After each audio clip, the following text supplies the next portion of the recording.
All right. Well done. All right. Let's roll the panel.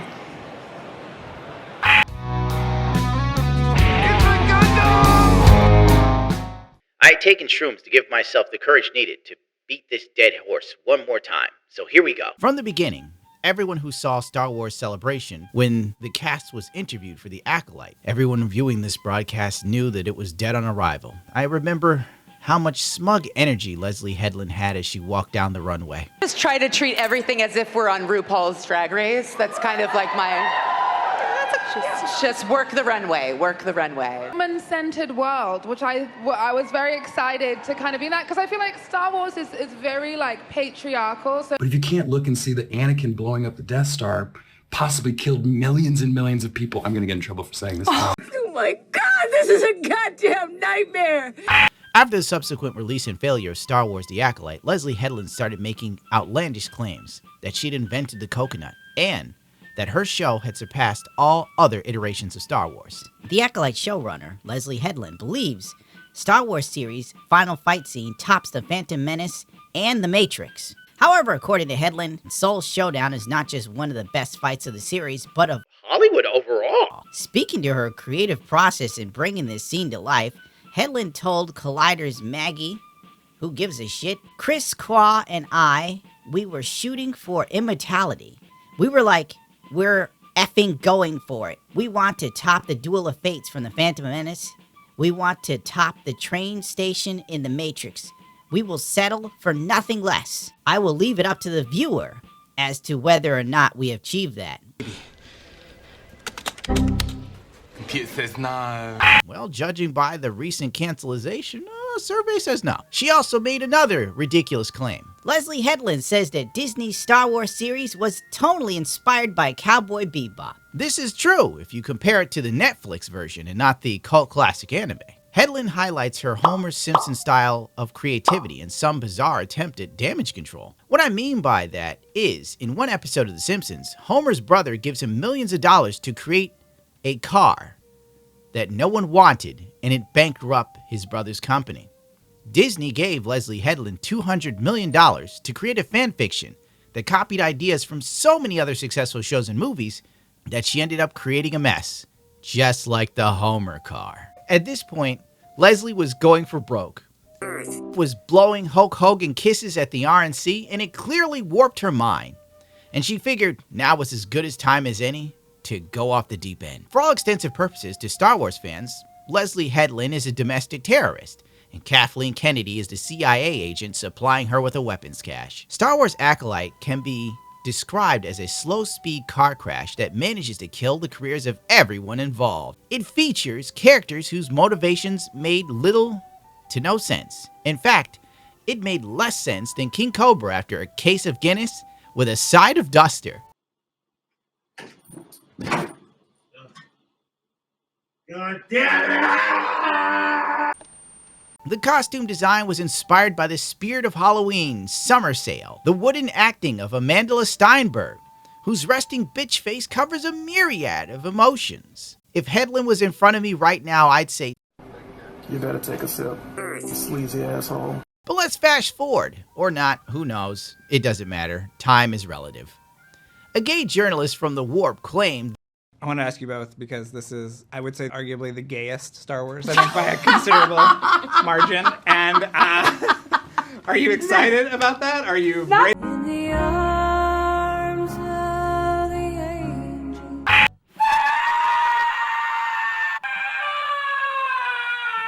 In that moment, you could see in Leslie Headland's eyes, she knew it was over. She later tried to push back on that remark when the ratings started to tank, unfortunately to no avail. The Acolyte creator doesn't believe her new Star Wars show is queer with a capital Q. Leslie Headland, showrunner of the Jedi drama starring Amanda Steinberg, is proud to inspire LGBTQ fans, but says the story is being read in unintentional ways.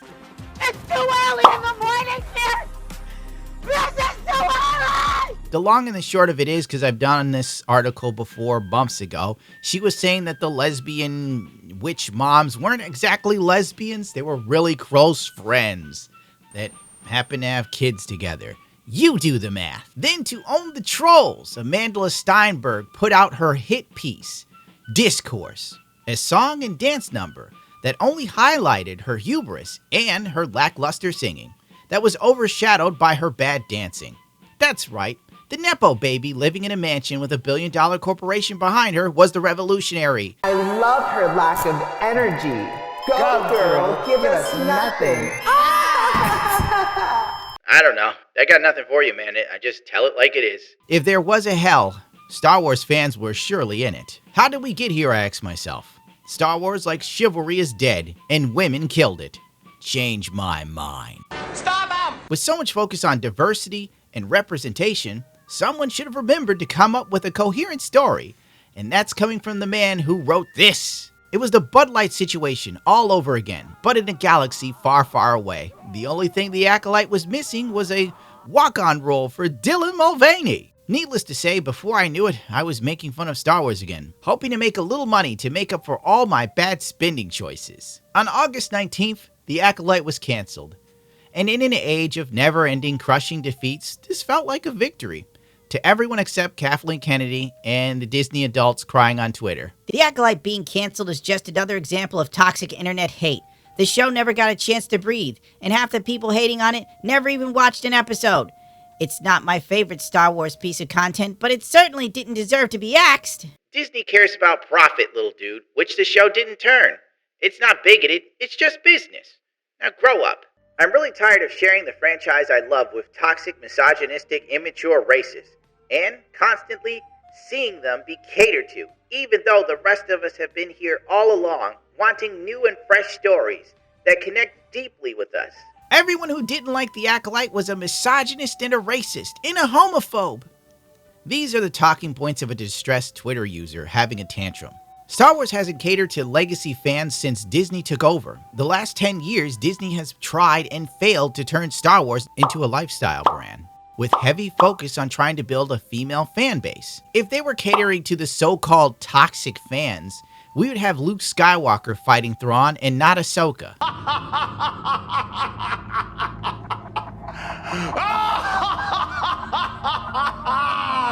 Girl power! The worst part about the Acolyte being canceled isn't the cancellation itself, but knowing exactly which part of the Star Wars fanbase Disney listened to in order to go ahead with this decision. Why does everybody treat Disney like it's a person and not some sort of entity that's trying to make money? All of this screeching just really proves how completely out of touch these people are that support this shit, that genuinely believe that Disney is listening to some ass YouTube saying the show sucks. I assure you, they aren't. They're listening to shareholders and investors, you absolute goober. Jesus Christ, you'd know that if you invested some money. Cut that out, Stu. Disney really just said, there's so many queer POCs and non-traditional Star Wars fan, all because the show got review bombed to hell and back before it even came out. Ugh. These people blaming the show's failure on review bombing are ignorant of the fact that the show lost ratings over time. The numbers don't lie, but then again, math is racist. Canceling the Acolyte is one of the worst decisions ever. It was a series that was finally pushing Star Wars into new, fresh direction, and it was set up for an even better second season. Sure, if you grew up eating paint chips. But a bunch of babies couldn't handle that, and now we'll be stuck with more of the same forever. The sheer delusion was on full display. The most fragile people on Twitter were shrieking into the void, blaming the general public for not supporting a diverse cast on an objectively bad show. If there was ever a more entitled American reaction, I hope to God I never lived to see it. They think now they're going to make Star Wars shows for real fans. Men! But the reality is that they'll simply make fewer Star Wars shows. Oh, that's hot. That's hot. Maybe it's time for fewer Star Wars shows. Call me crazy, because the market has been oversaturated with lackluster offerings to the point of where the average person is apathetic. Star Wars went from being a cultural reference of our entire nation to being something most people outwardly go, yeah, it used to be cool, now it's kind of gay. And when someone like Hedlund is given a show because she requested one on the red carpet, that's a clear sign that there's little to no quality control. We are watching Kathleen Kennedy just basically hook up her friends with a show or movie like she's giving out dime bags to her homies. TikTok was no different. the app used mostly by women to victimize themselves or to promote content, was in full swing. So the Acolyte was canceled. It's definitely because incels didn't like two people of color holding hands. We're not gonna forget that. They've hit the second tower. It was set up to fail from the beginning. When The Acolyte was first announced as a female-run show with Leslie Headland at the helm, starring a black femme and a diverse cast of characters unlike we had seen in a Star Wars project before, the review bombers took to the internet before the show even had a chance to air. I understand that it got review bombed to an insane degree by so many people who were hating on it just because of what seemed like internal prejudice. I could not concentrate on what this old man was saying. TikTok is the perfect echo chamber of the mentally and emotionally stunted, where cognitive dissonance has become the default. Not to mention free-range man-hating. Fourth-wave feminism on this app has deteriorated into calling the average man an incel whenever and wherever possible, while claiming that any criticism or lack of support is based on racism or sexism. Go figure! Of course, opinion pieces were being posted at a rapid pace, calling the fanbase racist bigots, with no proof other than, take my word for it, I'm gay. Just another example of toxic internet hate. Star Wars fans lost one of the most badass dark side users as the Acolyte gets canceled after one season. On what planet was that dude badass? Oh my god. The Fandom Wire, my favorite shill publication. They are essentially the Gestapo for Disney Star Wars promotion. Throughout its run, the Acolyte suffered a most insufferable fan hate across social media. The reason was not only because it lacked coherent storytelling, but more because of its increased dabbling with woke nature and challenging the established norms of George Lucas. Are you a homosexual? They admit the show made no damn sense, but that wasn't why people didn't like it. It was the anti-woke mob to blame. Oh, exactly, that makes sense. This article also praised Steinberg's rangeless acting and the sex appeal of Manny for thirsty, terminally online women that live on TikTok pining for male celebrities while also hating men at the same time. Make it make sense. He begins to undress, revealing a prominent scar on his well-toned back, forward with What the sunlight the f- is going on in exposing here his on top this day? muscles. Containing the stellar cast of Amanda Steinberg in the lead, the show had a few well-placed cameos, interesting characters, and several mysteries to solve. Yeah, the mystery of the missing plot, my dude. The show's terrible ratings weren't to blame. It was the toxic fan base. I knew it. I knew those Asian butt cheeks wouldn't lie. The Mary Sue, the biggest misandrous publication on the internet, never misses a chance to hate men and blame them for all the world's woes. Disney is happy to let the toxic dude bros win, I guess. But any kind of change brings a rush of the angry dude bros with their pitchforks. They never gave the series a chance. Through review bombing and hating on social media, these men made it impossible for anyone to talk about the series. Still, fans of The Acolyte remained positive and fought through the noise these guys are making. I'm not going to read this article again because it reads like a manifesto of a femcel blaming the existence of men on her being 40 pounds overweight, single, ugly, and mentally unstable.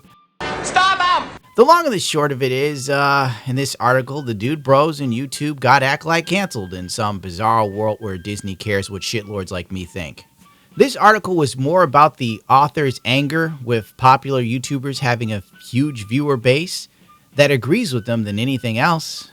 It just read like a slight hit piece, constantly blaming the cultural zeitgeist on YouTube for all the woes of a show that just really wasn't any good. And there is no other way to put it.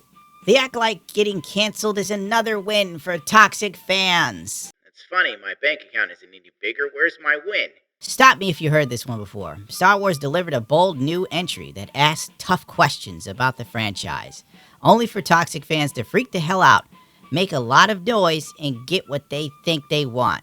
We watched it happen with The Last Jedi. Oh my god, that was so bad. Leading to the milquetoast turd known as The Rise of Skywalker.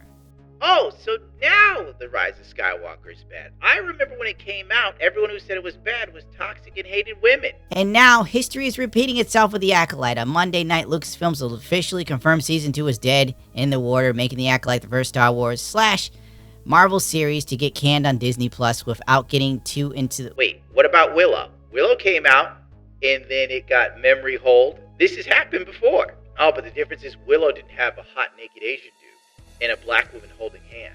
That was too far for the bigots. By this point, my brain started to melt and I could see Mickey Mouse caving in on himself like a dying star. It was clear the mainstream media had a narrative, and that narrative was toxic fans. I was being gaslit by lizard people and Disney shills into believing The Acolyte was a great show somehow. This muddled mess of a show that made little to no sense from one episode to the next would have been a train wreck for season 2 because I'm sure it would have retconned itself within 2 episodes. It's clear the support it had on social media was from progressives who wanted to champion a diverse show for social media points. There was no greater proof of that than the fact that Disney removed all the Acolyte merch from the store as a clear sign that no one was buying it. If people really liked this, they would have bought something. Oh well, I guess we'll just have a few more days of people shrieking online and blaming YouTubers about this, but that's par for the course, just like they did with Batgirl. They all love these shows so much that they forget to watch them. Adios, bichachos. It is time for dinner, my friends. A tasty meal.